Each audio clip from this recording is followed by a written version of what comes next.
Hey everybody, Bobby Medina here with my very dear friend, the great Paul Barron. And we have a very special guest for you today. Somebody you've seen all over the place on YouTube and in different parts of the world. He's somebody that's we consider very special. He has studied trumpet at the studied music, I guess, at the Royal Academy of Music in London. He's had some wonderful teachers, including, of course, Wayne Bergeron, Chris LaBarbera, Mark David, Mike Lovett, Simon Gardner, and many others. He has played alongside numerous artists, and just to name a few, people like Al Jarreau, Michael Bublé, Robbie Williams, and that list goes on and on. He's one of the top show players over in London, having played things like Aladdin, Beautiful, Wicked, Barnum, Motown the Musical, and he's performed with a number of fantastic bands, including the BBC Big Band, Gordon Goodwin's Big Fat Band, and many others. He's also a Yamaha and GR mouthpiece artist. He is a music producer and a content creator extraordinaire. So welcome, Louis Dowdeswell. Thank you for being here with us today. Thank you very much, Bobby. Thank you very much for having me. It's very exciting to get to talk trumpet with you guys. Looking forward to it. Awesome. Well, we'll let Paul throw out the first question. Well, Yeah. you know, I mentioned this right before we started recording, but Louis got a beer there. I realized that we talked about this. It's whiskey o'clock, I think, over there for you, and it's like mimosa or Bloody Mary time for us right now. Absolutely. Yeah, excuse the beer, and also excuse my intimate in the middle of studio moving boxes.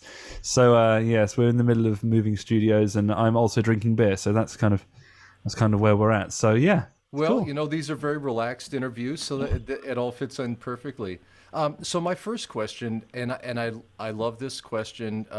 Maybe I'm the only one that does, but I always ask really great players when I meet them. Was there ever one light switch moment, one aha moment where something just really clicked for you? It may be something that somebody said. It may be something that you just figured out. All of a sudden something clicked and it was like almost immediate positive influence on your playing. Did you have one of those? Yeah, I mean, I think everyone's kind of had a few of those, and they're really the things that take you up a gear, right, in your progression. So you sort of get better slowly, and then you have a light bulb moment, and then you get better slowly, and then you have another light bulb moment, and the light bulb moments are the big moments that make you think, oh, right, so if I do this, then everything else is going to be better as well, right? So for me, I've had a lot of different experiences like that. Specifically, this is going to be a funny chat because about 3 weeks ago, I took a lesson with Chris LaBarbera for the first time, and I started studying Reinhardt with him, and in quite a serious way as well. I got quite seriously into it. And my idea of how the trumpet works has changed quite a lot just over the last 3 weeks. So I'm kind of in a bit of a explorative mood at the moment, and very trumpet geeky and thinky at the moment. So it's a good time to do the interview, but at the same time, some of my thoughts that I had before maybe have changed slightly. So what a light bulb moment might have been might have also changed over the last 3 weeks for me. Anyway, one thing that comes to mind particularly is that air is overrated, and that I feel as though everyone uses, well, not everyone, but the vast majority of people are using more air than is actually necessary. And for me, you know, I get asked quite a lot sort of how I play in the upper register, and it's a combination, or we'll talk about it in a bit, I'm sure, but it's a combination of, you know, a good environment here and a good engine, but, you know, having everything in balance and everything, you know, synchronized. And I feel as though a lot of people have got a lot more tools available to them that they are not utilizing efficiently, and they're just overusing their engine and pumping way too much air down the horn. You know, it's got a small little hole, and we got to try and feed all of that energy into that hole to try and get the desired effect, the desired sound. And that was, I guess, I kind of always played with that in mind, but it wasn't until that sort of, I had decided at that point that air being overrated, everything sort of got better from then. It's just a conversation that comes up all the time. I also feel as though like the conversation about air is it's had more than anything else, and I think it has less of an effect on the instrument than anything else. So at least particularly from like an understanding of what goes on when we play the instrument, that was a really, really big thing for me. I would say that was my biggest light bulb. And Louis, you're talking about the amount of air, right? The volume of air, not the speed of it. Is that correct? Yeah. Okay. Yeah. And something else I've learned recently as well is that I feel as though there's like a common misconception as well with regards to air. It's something I've only learned recently, but it makes so much sense. People think that the speed of the air increases the height of the note. It doesn't actually. It's the speed of the vibrations of the lips which increases the frequency. And the way we go about doing that is actually with high air pressure, not with air velocity. Air velocity will make the note louder, and air quantity will mean you can play the note for longer. So also you require more air quantity to play in the low register than you do in the upper register, and you need a lower air pressure to play in the low register, which means you need a longer air column and a shorter air column to play in the upper register, and a shorter air column will allow you to have a higher air pressure. So it's all these little things that kind of go in to the understanding of it. But the reality is that we're all too strong for our own good, and do ourselves damage, and we're breathing and blowing from the wrong places, creating air columns that are too long because we think that we need to do everything with the air. What do you mean by that? By the short air column and the long air column? That's something I haven't really heard. Yeah, so it's in my understanding that you can kind of control how long the air column is by from which area of your, I guess, abs you're deciding to push from. Traditional trumpet teaching tells you that you need to expand from the belt line, both inhaling and exhaling. The problem with it expanding from the belt line, or at least pushing outwards from the belt line when you're exhaling, is that, and I think we're going to talk a little bit about this later with one of the other questions maybe, so I'll save a bit. But what ends up happening is you end up dropping your chest and your shoulders as you push out. You end up with all sorts of hernias and things like that have other problems, and then you also end up with a huge amount of tension in the top of your shoulder area and your neck because your chest has dropped. A much better place, and that, by the way, also creates a very long air column, because the distance between where you're pushing from and your neck or wherever the mouthpiece is much longer. If you can push from somewhere that is a lot higher up, you're effectively shortening the air column, which increases the air pressure. So you want to be aiming to be, particularly in the upper register, pushing from just below the top of the rib cage, so kind of that area here. And if you push from there, you'll notice that the chest maintains high and it doesn't drop, and therefore you don't have to put any tension into your shoulders to keep your chest up. I mean, that's honestly the extent to which I talk about air. That, and then also correct inhalations, which is kind of a Reinhardt-y thing. But this is more than I've ever talked about air, even just this last 3 weeks. This is what I mean. There is something to do with it, but at the same time, it has a less of an effect on playing the instrument than what's going on here, for example, in my opinion. Also, with regards to kind of this inhalations and exhalations thing, pushing from this position, you're invariantly going to find yourself with a lot more tension if you push from lower down. But the other thing that's really interesting is when you're doing snatch breaths, you want to be breathing from much higher up. So if you watch any of like great classical players, there's a fantastic video of Phil Cobb doing this. He's playing Mahler 5, and as he's playing it, he's taking these big snatch breaths, but he's not breathing deep.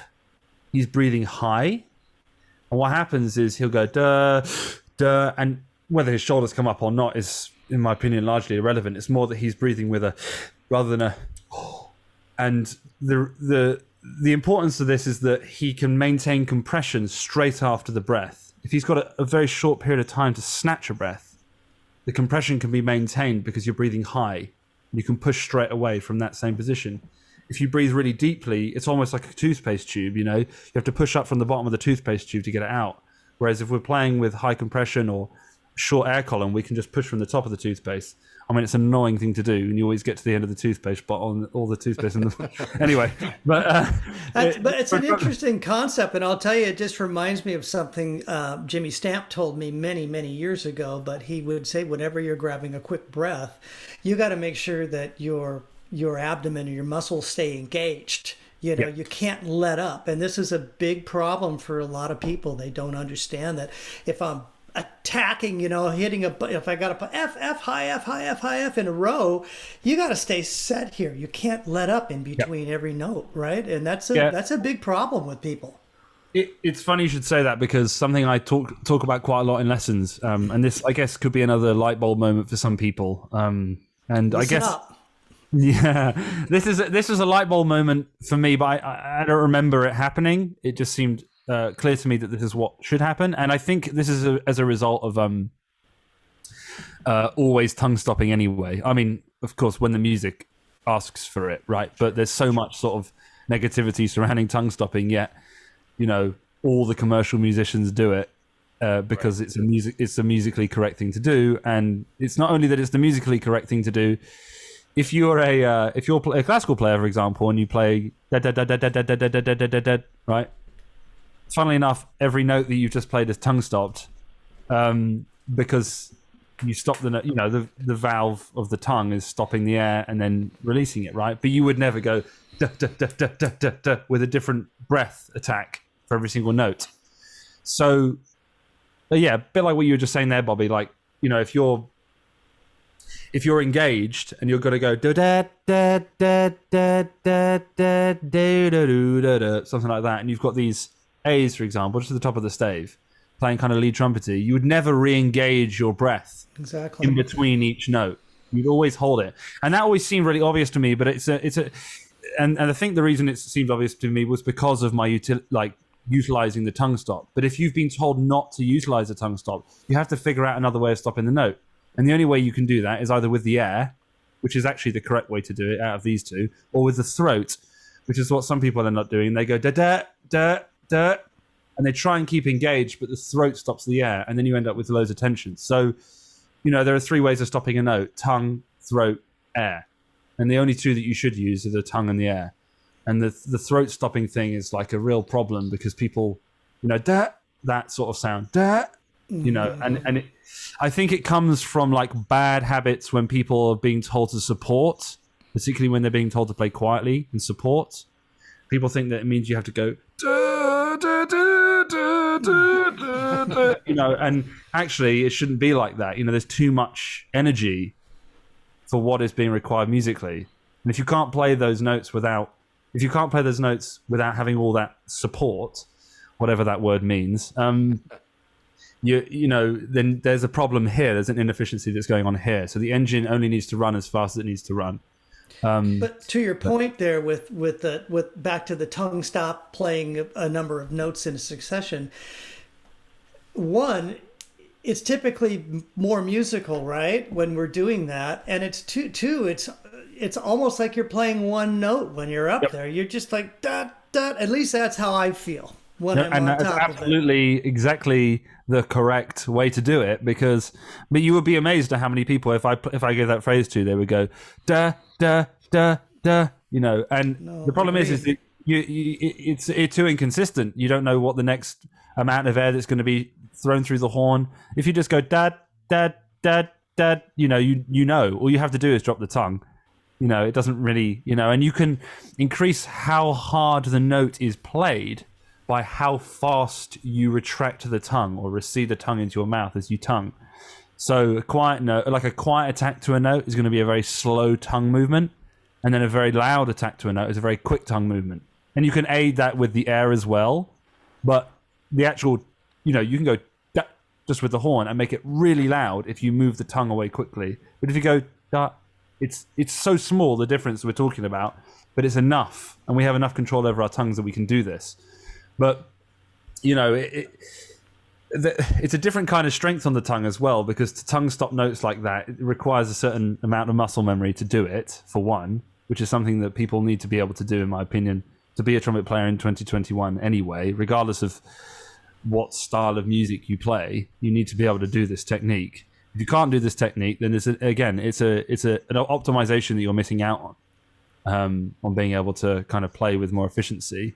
That's the irony of it, is that this, you know, people that don't like it are always doing it all the time, but they just don't know that they're doing it. Like when they got repeated notes, da da da da da da da da, you know, or da da da da da da. Every time that the note is re-articulated in there, the previous one was stopped with the tongue. All you just have to do is just not play da da, you know, da da da da da, and it's tongue stopped. You know, so yeah, that's a big thing, I think. So what is the placement of your tongue? Do you use more of the tip of your tongue behind your teeth in a traditional way? Do you use an anchor, more of an anchor tongue, or do you like? I kind of switch between the two, to be honest.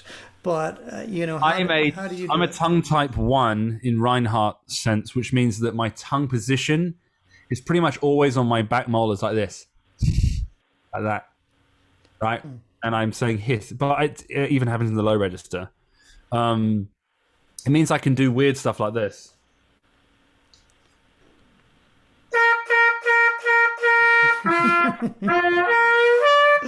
It's like a magic show. It's like I think I can book that as a magic act. But it means I'm not really engaging the corners in a particularly, if I need to play the trumpet properly, of course I need to do that, because my teeth are closed when I'm doing that. Dad, dad, dad, dad, dad. I don't play with my teeth closed, but the corners aren't engaged in the same way that they might be for someone that doesn't have that sort of tongue type. For most players, they're 2, 3, or 5, which means that the tongue is relaxed in the mouth as it's played, but my tongue is really wide. So I have it up against my teeth like this, and I create a jet of air that goes straight into the mouthpiece. And it's also considered to be like the endurance tongue type. It's not very good for low register playing though, unfortunately, but also it doesn't help with double tonguing. I'll explain that in a minute. But the idea is that none of the air is ever touching the side of my mouth. It only goes through the hole, which means that every single time that I play a note, the only thing that takes a battering is the aperture itself, not all these muscles. So for some people that need to play for a long time, there's a lot of this going on, holding everything together, because they're taking a battering from the air. Me, you know, obviously, of course, I get leaks occasionally and things, and I have to think about like blocking the leaks off. We all occasionally have to do that, but just from like an efficiency point of view, the air goes straight down the horn that way. And I don't know why that started, but it's an anatomy thing more than anything. But from where I used to tongue between my teeth occasionally. You know, sometimes I'd even open the aperture up with my tongue. You know, but the last 3 weeks, all that's gone in the bin. The only place I tongue is just behind the top teeth on the gum, no matter what the register, no matter what I'm doing. And my tonguing is way better than it's ever been. One of the big problems with pedal tones and one of the big problems with lowering or putting the horn angle up as you descend, da, da, da, da, da, da, da, and putting your head down, is you make the mouth cavity smaller in comparison to where the horn is, because the tongue is suddenly up against the top of your mouth, da, da, da, and you end up going th th th through your teeth, th th th th th, and you get this th tongue in the low register. So people should try that.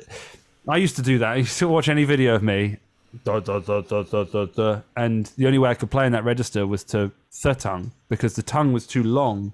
If you pull your head back and you pull the horn angle down, then the tongue can sit very comfortably behind the top teeth. Why do you think Sergei Nikayakov has got such incredible articulation? It's because he's extended the amount of space in his mouth by having a low horn angle and by having, you know, I think he's a type 3B, but there are a lot of other things as well that Sergei is, you know, and it's unbelievable. But that's definitely something. And I feel as though one thing that's completely changed about my playing is the ability to, if I pull the horn angle down as I go lower instead of up, my ability to articulate in that register is greatly improved. But a lot of other things have changed as well, like a lot. So yeah, it's a weird thing. That's very interesting. interesting. We could do a whole Reinhardt, interview just on all the different Yeah, types. we've actually been talking about it for some time, and because it's so kind of complicated. There's all the different embouchure types and all that kind of stuff. The classifications. I'd love to know what I am. Here's the thing, right?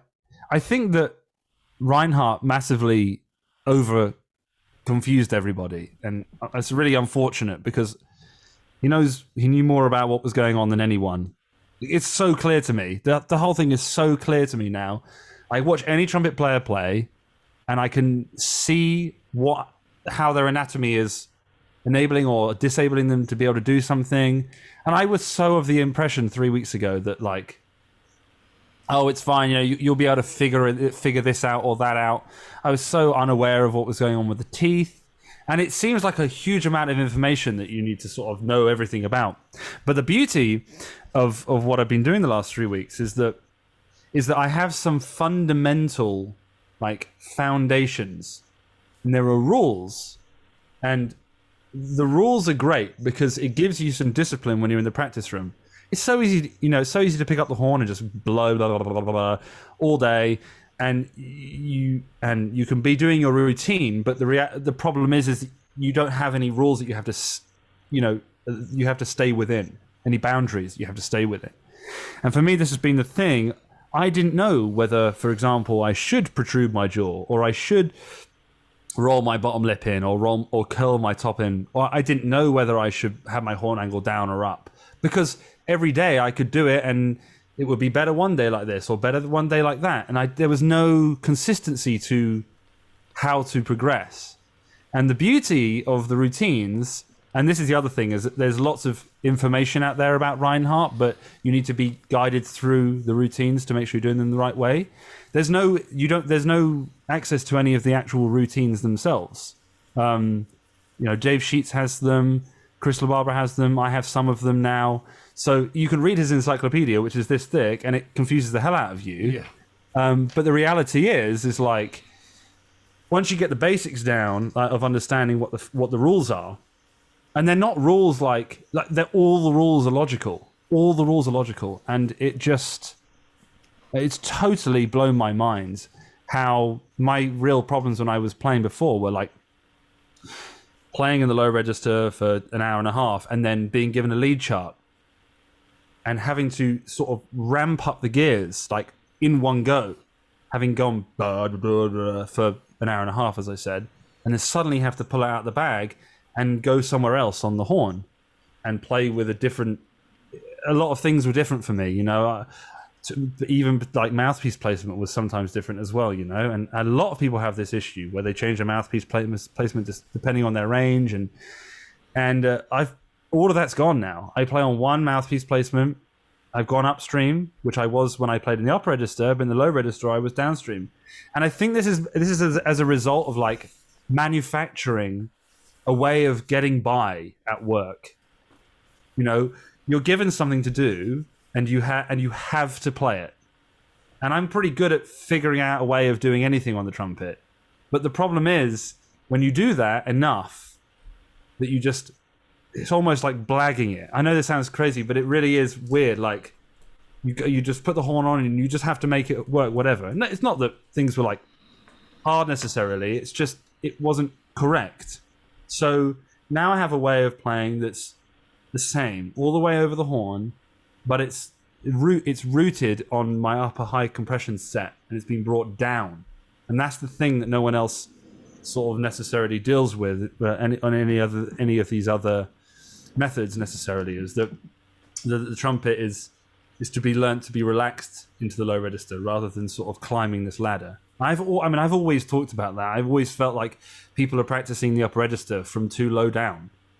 It's much easier to practice it from isolating it as a different thing. But actually, after they've isolated, they then need to bring that down into the rest of their register, And that's kind of, and it doesn't even look, it looks nothing like it used to. But what I've noticed, the benefits of it have been that the upper register has become even better because I'm living in that set. So I'm not, something that I always used to love doing before the pandemic was if I was on lead trumpet for a gig, like lead trumpet, and it doesn't happen all the time because, I've got to wait my turn and all that sort of stuff, which is totally, how the world goes, and that's great. I love playing any pad in a big band, but something I really struggled with was playing fourth, and then having to do lead at the end of the day. I always got by, but it never felt good. It always felt like a struggle, like this, trying to get it all to, playing some high notes to sort of rip up to it and get it all to tighten up again. And now it's like, it's completely different. I'd love to go into it in like a huge amount of detail. We could go on about it forever, and never get to the bottom of it. Well, but it isn't as crazy as it seems, and I feel as though it's potentially dying, and that saddens me based on just how much I've got out of it in 3 weeks, like a lot, and it's been explained to me by the best guy who can explain it to me, and I'm so glad I took the lesson. But it's also sort of thrown all my ideas about the trumpet in the air in a good way. Well, I think this is one of the things that happens to us as we continue our career, as we get older. People that are smart are constantly trying to refine themselves. And this trumpet is something where it's virtually, as you know, and we all know it, it's virtually limitless, Yeah. And the biggest thing is you kind of seeking out good instruction, and something that Paul and I have talked a lot about is with people, we've done some of our own workshops.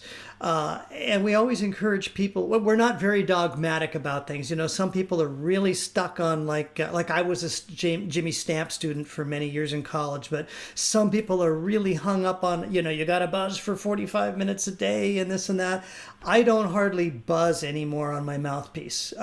Although it did help me. I understand it. Occasionally, if things start to go south, I might bring my focus back in. Some people are just, it's Claude Gordon's method, or it's Bill Adams or whatever. So we've kind of, between Paul and I, we've managed to study a little bit of a number of systems, but the real trick, and this is really cool to hear you talk about this, because we've both been interested in this Reinhardt thing, and it's something that I have not personally explored other than the books, and I have seen the routines, but it's personal experimentation to figure out also what works for you and how to get it to work.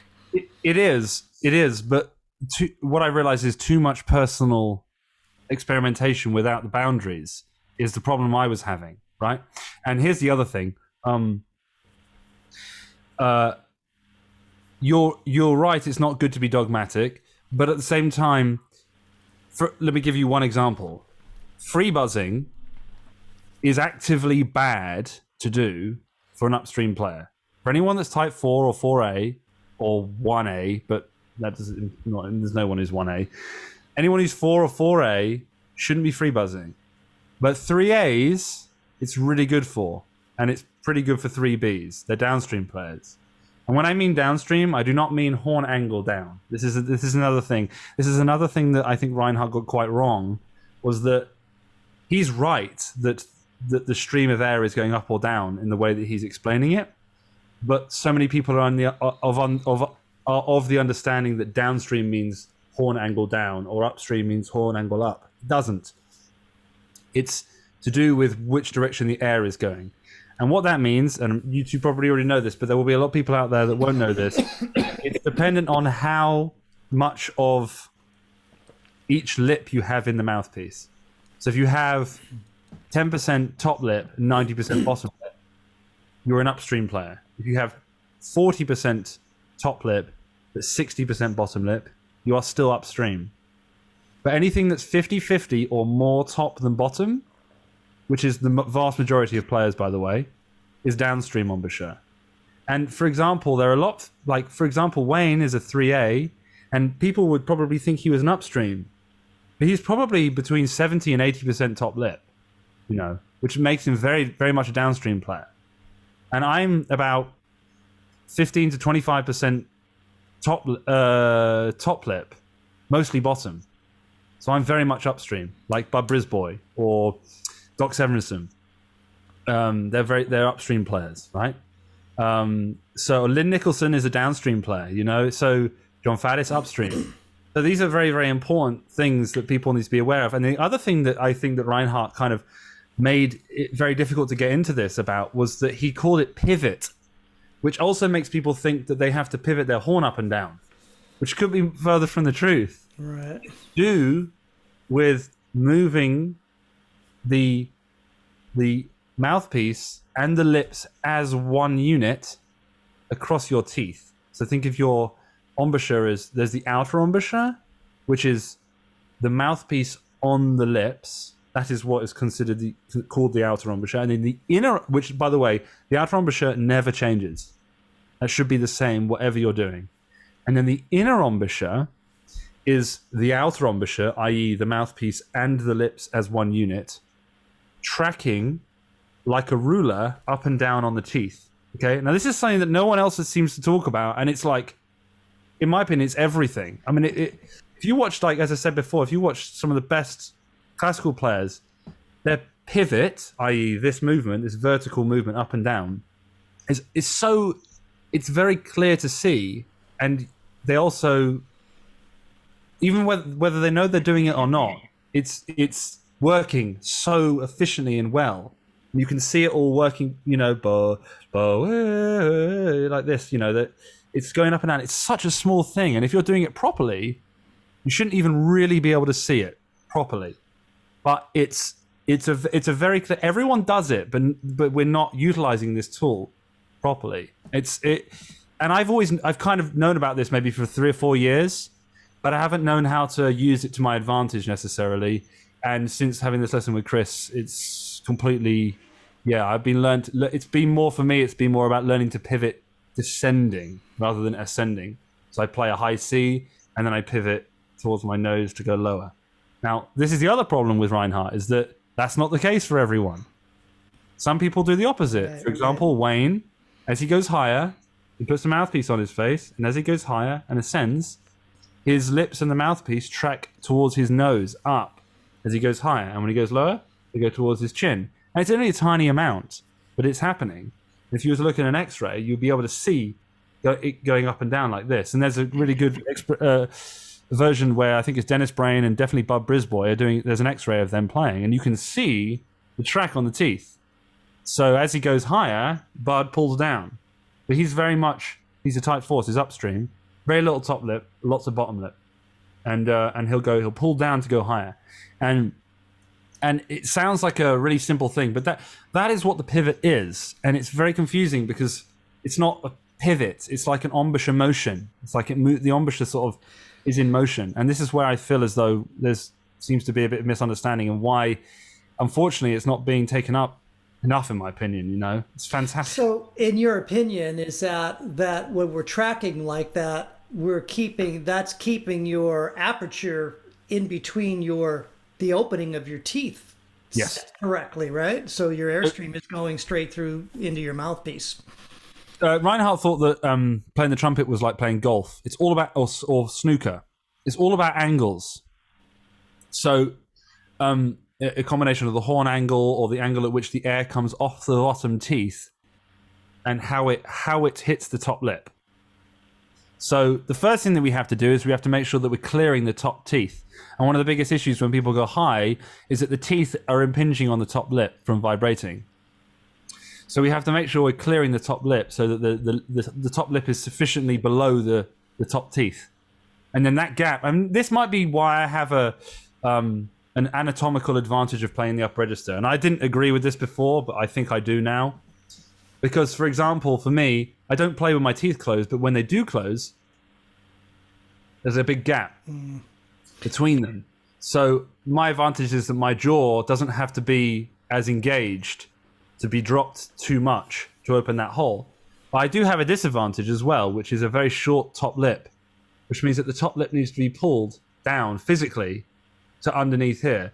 Some people don't have this issue, you know, they have a very long top lip and it's pulled. Or short teeth, other people with short teeth as well. It's the same. And short teeth is very much a signal of potentially being a 3A, because if you have short top teeth and you have potentially a longer lip, when you naturally close your lips, for me, my teeth are closed, and then I have to bring my bottom lip up to meet my top lip because the top lip's too short, right? Mm-hmm. Whereas for some people, their top lip is down here, and they like close their... I guess, right? Yeah. It's the same. I got a long top lip, but I also have long front teeth. So that's always, it's something that I've had to be careful about, trying to keep it over the top teeth as well. Yeah, exactly. And that's the first thing that you need to do, right? Anyone needs to do is make sure that they're clearing the teeth, right? And then the other big thing that's not even in the encyclopedia, but is the biggest thing about Reinhardt, and this is another maybe light bulb moment for me, and I'm so aware of it now when I see people play and when I analyze people, is this thing called the legs of the inner embouchure. Now, it's kind of a mysterious phrase, the legs, but once you understand the sensation of having good legs, you really start to understand why you're splitting notes or why your production's bad. People that come off their legs or fall off their legs are actually pulling too much pressure off their teeth.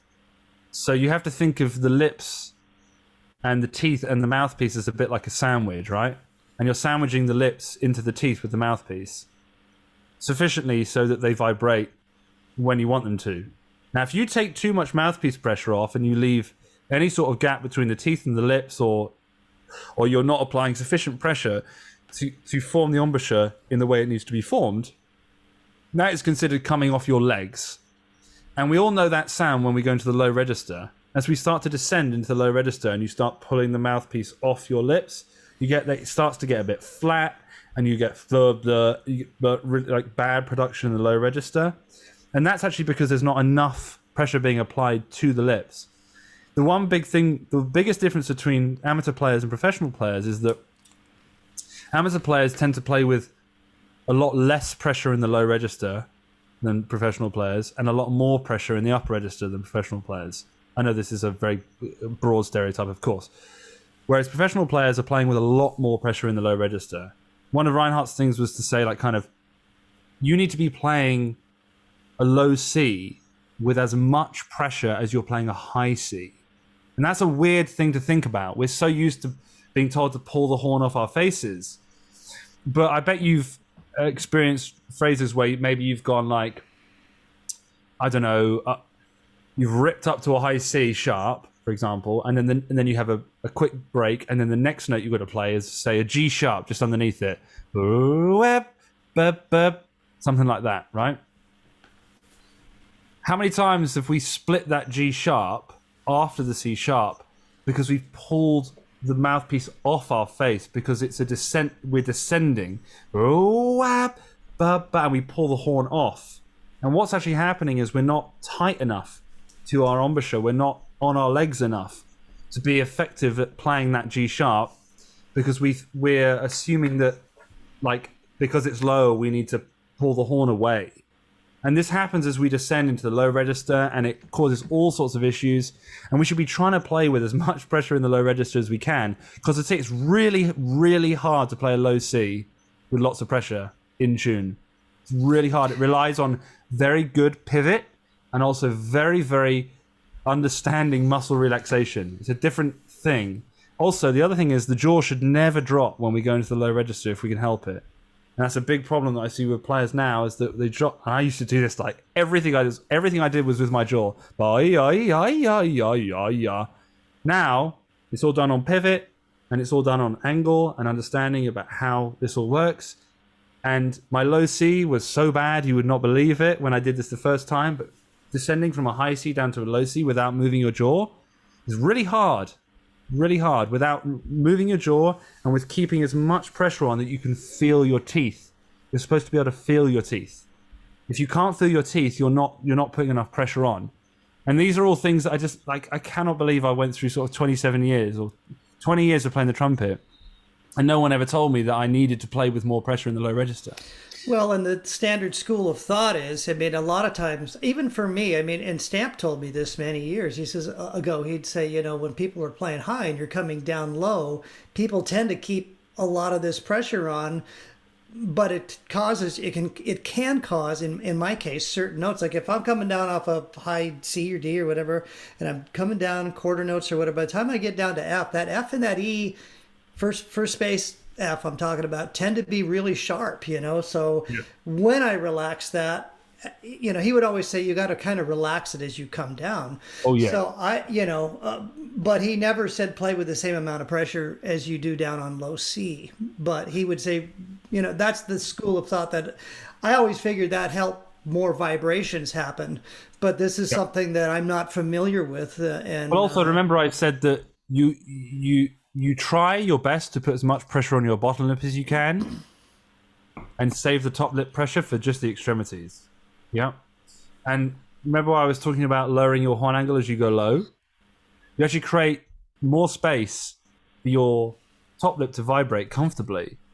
And it means you can keep the same amount of pressure on your legs as you go into the low C without dropping your jaw. But also, the other thing you must do with all of this is pivot, i.e. move your embouchure up. If you don't do that, you've got no chance. And that's just accommodating the airstream that needs to come off the back of the teeth. So it does sound wordy and annoying, but once it clicks and you go, oh right, I don't need to go I to go C E G. You just go. It tracks up and down. Yeah, that's all you have to do, and then you know where the track is. And if you move your jaw, if you make your jaw longer, think of like having a 12-inch ruler, right? And your ruler is 12 inches long, which is the distance between your teeth. This is your ruler. If you then make that 12-inch ruler 15 inches by dropping the jaw, your track is in a different place because the distance between the teeth is different, and therefore the way that the air is going to hit the back of the teeth and the top teeth is going to be completely different. So it's a variable that we can completely remove from how we play by just not moving the jaw. And this was like completely crazy to me. And I'm like, Chris, how do I play with vibrato? You know, I always did it with my jaw. And he goes, hey, you got to do it sometimes. But Reinhardt always told you to do hand vibrato, you know, because it means you keep this variable the same and you can just keep going, play whatever note you want. You just put your jaw in the same place, put the horn on, get the pivot right, tongue angle, engine, etc., whatever you need to do, and the note will come out.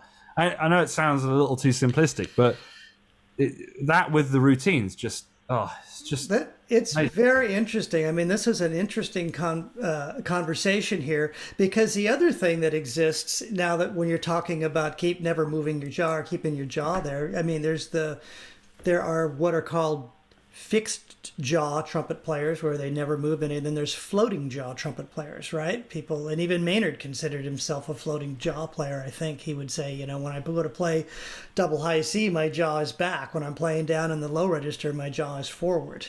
At least I read that statement about him. There is a difference between protruding and receding your jaw and dropping. Protruding your jaw as you go higher is quite commonplace for some downstream players, like 3Bs and 3As. So that's kind of fine. And then receding it as you go lower. It depends. Some people recede, some people protrude, doesn't matter. But it's kind of fine to move it forwards and backwards. And actually, to accommodate pivot without getting too confusing, sometimes you actually push it slightly to one side. And Reinhardt would get people to chew gum in the lessons. And without telling them what he's doing, he would say, "Oh, do you want some gum?" You know, and have some gum, and they'd chew. And the circular motion of the jaw, he would be analyzing which direction the jaw was moving, and that would determine your pivot deviation. So sometimes the horn angle has to come across a little bit, and you'll see this in quite a lot of classical players as they descend. They'll pull the horn out slightly to the side, and the jaw goes the opposite direction, like that. Just so small you can't even see it. Mine does, actually. Yeah. Yeah. And that is acceptable. It's when you drop it and change the ruler that it's a difficulty. Protruding it is usually to assist in sort of helping this bottom lip take some pressure. Because you can also pull the horn into the bottom lip, which is something we should be trying to do. But you don't want to do it too much because you need to be on all 4 of your legs, the top 2 teeth and the bottom 2 teeth.